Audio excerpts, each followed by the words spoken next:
Assalamualaikum warahmatullahi wabarakatuh. Perkenalkan, nama saya Aam Amalia dengan nomor pokok mahasiswa 212151016. Saya tidak sendirian, saya ditemani bersama dua rekan saya, yaitu yang pertama ada Bila Rustalia dengan nomor pokok mahasiswa 212151018, dan yang terakhir ada Lia Rahma dengan nomor pokok mahasiswa 212151034. Kami dari jurusan Pendidikan Matematika. Pada video kali ini, kami akan mempresentasikan media pembelajaran yang telah kami buat. Adapun sasaran dari materinya yaitu materi trigonometri, di mana trigonometri ini berlaku pada jenjang SMA ataupun sederajat dimulai dari kelas 10. Seperti yang kita ketahui, materi trigonometri ini sering sekali mendapatkan banyak respon dari para peserta didik bahwasannya kesulitannya dalam memahami konsep. Terlebih banyak sekali rumus-rumus yang terdapat pada trigonometri ini dan juga banyak sekali persamaan-persamaannya. Trigonometri tidak hanya mengandalkan perhitungan saja, tetapi trigonometri berbagai aspek di dalamnya sehingga membuat respon peserta didik merasa kewalahan dan juga merasa kesulitan dalam memahami materi ini. Oleh karena itu, kami membantu menjawab dan kami membantu untuk merealisasikan bagaimana cara peserta didik dapat menangkap materinya secara mudah, menyenangkan, dan juga mampu disenangi sehingga mereka termotivasi untuk menghafal ataupun memahami pada materi ini. Adapun media pembelajaran yang telah kami buat yaitu Uno Trigonometri Stako atau disingkat dengan Uno Goriko. Dimana kalau kita mendengar kata Uno dan Stako, ini merupakan sebuah permainan yang memang kami bertujuan untuk menciptakan sebuah pembelajaran ataupun proses pembelajaran dengan berbentuk suatu permainan. Karena seperti yang kita ketahui bahwasannya respon tentang materi trigonometri sangatlah banyak peserta didik yang merasa kesulitan dalam memahami materi ini. Oleh karena itu, dengan menyelipkan sebuah metode permainan sehingga terciptanya sebuah kelas yang have fun, sebuah kelas yang kreatif, dan sebuah kelas yang terjauh dari kata membosankan.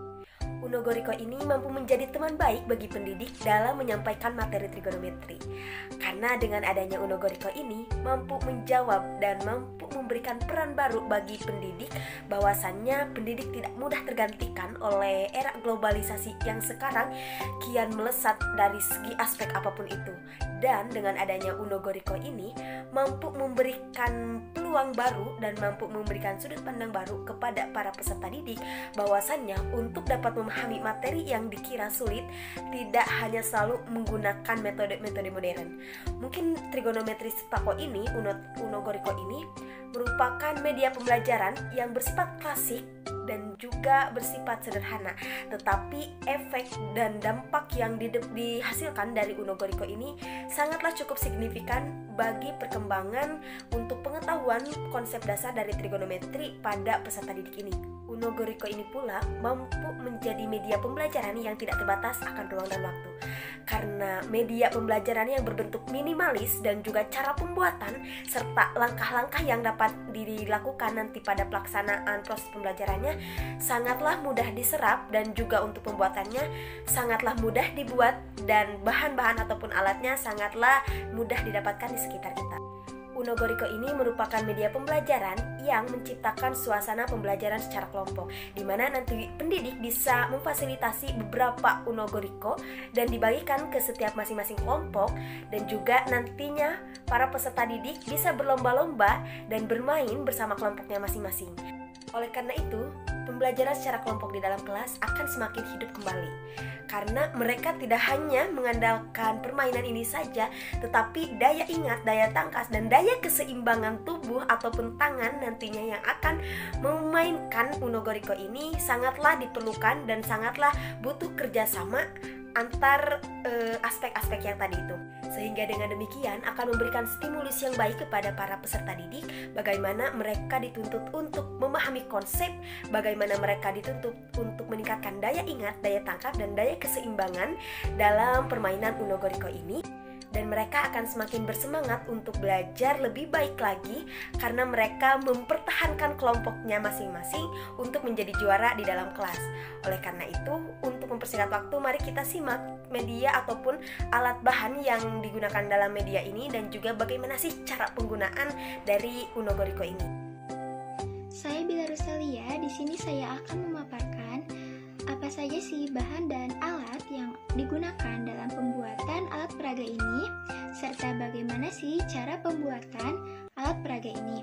Di sini untuk bahannya itu sendiri terdiri dari potongan kayu yang berbentuk balok, serta ada cat kayu, ada thinner, ada dadu, serta ada alat perekat. Kemudian untuk alatnya itu sendiri, di sini kami menggunakan gunting atau alat pemotong lainnya seperti cutter dan lain-lain. Dan yang kedua, untuk alatnya itu ada kuas untuk mengecat. Nah, untuk cara pembuatan alat peraga ini, pertama-tama kita cat potongan kayu yang berbentuk balok dengan cat warna-warni. Kemudian, langkah kedua, kita harus membuat desain semenarik mungkin untuk kartu soal yang berisikan rumus atau soal trigonometri dengan background yang warna-warni. Kemudian, buatlah desain untuk mengisi sisi-sisi balok yang berisikan rumus atau sudut-sudut istimewa yang ada pada trigonometri, dan buatlah desain lingkaran kecil-kecil untuk mengisi sisi-sisi pada dadu. Selanjutnya, cetak desain untuk mengisi sisi-sisi balok dengan mencetaknya sebagai stiker agar bisa ditempelkan. Kemudian, untuk mengisi sisi dadu juga kita cetak dengan kertas stiker. Kemudian, untuk kartu soal kita cetak dengan melaminatinya, dan untuk merapikan kartu soal yang telah dicetak, kita rapikan dengan menggunakan alat pemotong atau gunting.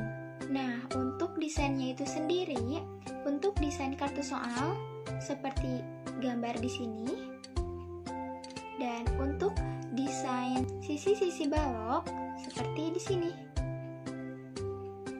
Nah, cara permainan Uno Goriko ini dibagi menjadi dua permainan. Nah, untuk permainan pertama yaitu yang pertama semua pemain harus menyusun balok. Nah, jadi balok yang jumlahnya 54 itu disusun menjadi sebuah bangunan. Nah, lalu yang kedua, suite atau home pimpa. Nah, suite ini dilakukan untuk menentukan urutan permainan. Lalu yang ketiga, pengambil pertama mengambil satu balok dengan menggunakan dua tangan. Nah, aturannya dengan menggunakan dua tangan. Selanjutnya, misalkan pemain pertama mengambil balok kuning bertuliskan kos 330, maka pemain selanjutnya mengambil balok dengan warna yang sama atau yang nilainya sama dengan kos 330. Nah, setelah itu pemain yang kedua mengambil balok yang bertuliskan sin 120, di mana sin 120 ini sama nilainya dengan cos 330. Nah, lalu selanjutnya diteruskan hingga pemain terakhir. Nah, jika bangunan balok rubuh, maka permainan selesai, dan orang yang merubuhkan bangunan maka dialah orang yang kalah. Lalu untuk permainan yang kedua yang menggunakan balok, dadu, dan juga kartu soal.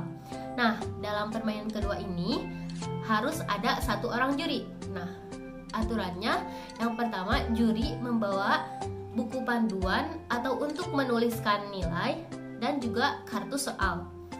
Nah, selanjutnya pemain pertama, permainan dimulai dengan home pimpa terlebih dahulu seperti biasa untuk menentukan urutan permainan.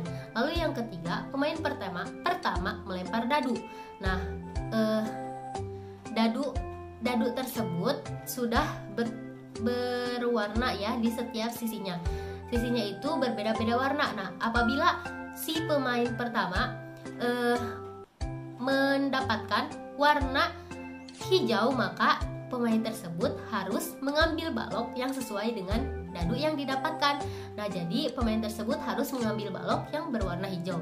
Nah, setelah mengambil balok, pemain harus akan diberikan kartu soal sesuai dengan warna dadu yang tadi telah didapatkannya. Nah, setelah diberikan kartu soal oleh juri, maka si pemain tersebut harus menjawab soal yang ada pada kartu. Nah, jawabannya benar, maka nilainya plus 10. Dan jika jawabannya salah, maka nilainya negatif 5. Dan ada satu lagi pengurangan nilai, jika pemain meruntuhkan bangunan balok, maka nilainya dikurangi 20 atau negatif 20. Nah, setelah pemain menjawab pertanyaan, juri menuliskan nilai pemain. Nah, selanjutnya pemain selanjutnya mengulangi permainan seperti pemain pertama, yaitu melempar dadu, membawa balok sesuai dengan warna yang didapatkan dalam dadu, lalu diberikan soal dan menjawab kartu soal tersebut. Soal yang terdapat dalam kartu soal tersebut.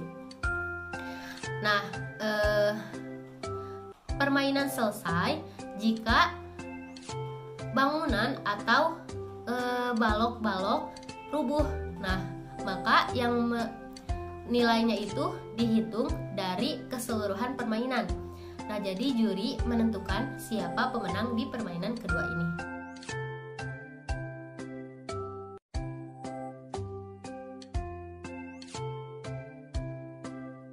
Hai. Nah, jadi kali ini kita akan presentasikan ataupun mengaplikasikan bagaimana sih media pembelajaran yang kami buat dalam mengaitkan dengan materi trigonometri, yaitu kami akan menggunakan metode 2 permainan. Yang pertama itu dengan menggunakan dadu, di mana dadu ini sudah berwarna, ya 6 warna sesuai dengan warna balok yang sudah tersusun. Dan juga ada yang metode kedua itu menggunakan kartu-kartu soal dari identitas trigonometri dan lainnya yang berkaitan dengan trigonometri, yaitu nantinya kita akan memperlihatkan bagaimana sih cara berjalannya,